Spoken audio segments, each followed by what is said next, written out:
খবর যে আমার আসল ঠিকানা এই দুনিয়ার চিরজীবন থাকার জায়গা না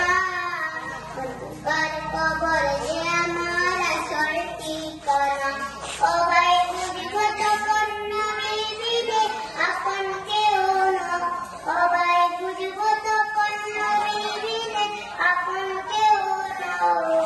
আমার মরণ আসিবে কখনো কেউ তো জানে না